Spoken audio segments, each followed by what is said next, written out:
Welcome to Kannan வீட்டு சமையல். இன்றைக்கி கத்திரிக்காய் வத்தல் எப்படி செய்கிறதுன்னு பார்க்கலாம்.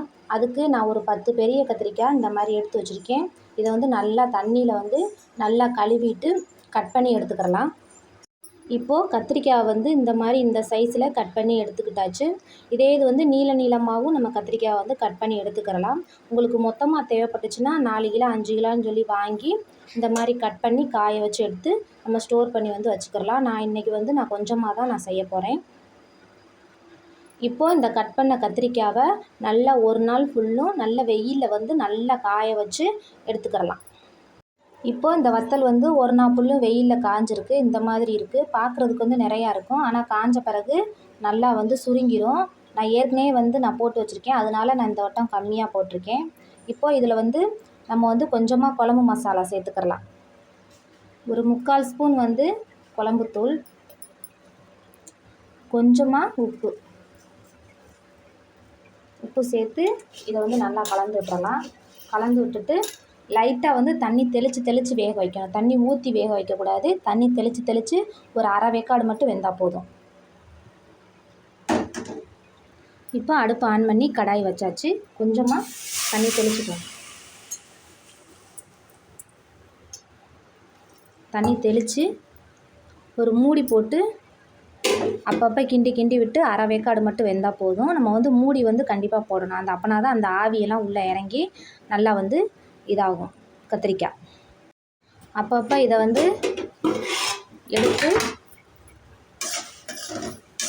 நல்லா கலந்து விடணும்.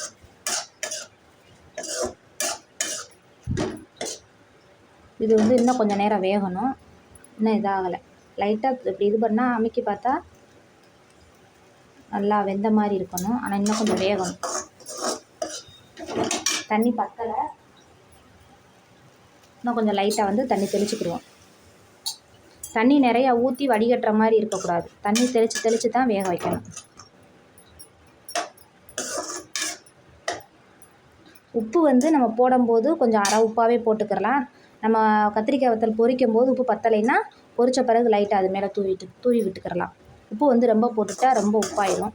அதனால் அரை உப்பாகவே போட்டுக்கிறலாம். நம்ம இப்போ திரும்ப மூடி போட்டுடலாம். இப்போ இதை ஓப்பன் பண்ணி பார்க்கலாம். அவ்வளோதான். இந்த அளவுக்கு ஒரு அரை வேக்காடு வெந்திருந்தால் போதும். இப்போ இதை அடுப்பை ஆஃப் பண்ணிக்கிறலாம்.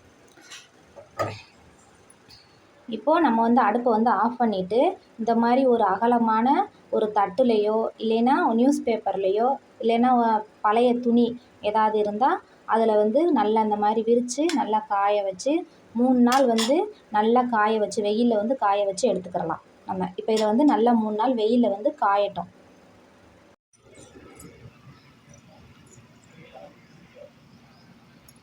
இப்போது இதை நல்லா 3 நாள் வெயிலில் நல்லா காய வச்சு எடுத்தாச்சு. நல்லா 3 நாள் காஞ்சதுக்கப்புறம் இந்த மாதிரி இருக்குது. நல்லா வத்தல் ஆயிடுச்சு. இது சாம்பார் சாதம், ரசம், பழைய சாதம் எல்லாத்துக்குமே சைடிஷாக இந்த கத்திரிக்காய் வத்தல் சாப்பிடும்போது ரொம்ப நல்லாயிருக்கும். நான் ஏற்கனவே கத்திரிக்காய் வத்தல் போட்டு வச்சுருக்கேன். அதனால் நான் கொஞ்சமாக இந்த வட்டம் போட்டு உங்களுக்காக காமிச்சிருக்கேன். வீடியோக்காக கொஞ்சமாக போட்டு காமிச்சிருக்கேன். ஏற்கனவே வீட்டில் வத்தல் போட்டு இருக்குது. நீங்கள் உங்களுக்கு நிறையா வேணும்னா 5 கிலோ 6 கிலோ அந்த மாதிரி வாங்கி கட் பண்ணும்போது நிறையா தெரியும். ஆனால் நம்ம காய போட்டு எடுத்தோம்னா இந்த மாதிரி கொஞ்சமாயிடும். அதனால் நீங்களும் வீட்டில் இந்த மாதிரி செஞ்சு பாருங்கள். இந்த வீடியோ பிடிச்சிருந்துச்சுன்னா லைக் பண்ணுங்கள். மறக்காமல் கண்ணன் வீட்டு சமையலுக்கு சப்ஸ்கிரைப் பண்ணிக்கோங்க. தேங்க்யூ ஃபார் வாட்சிங்.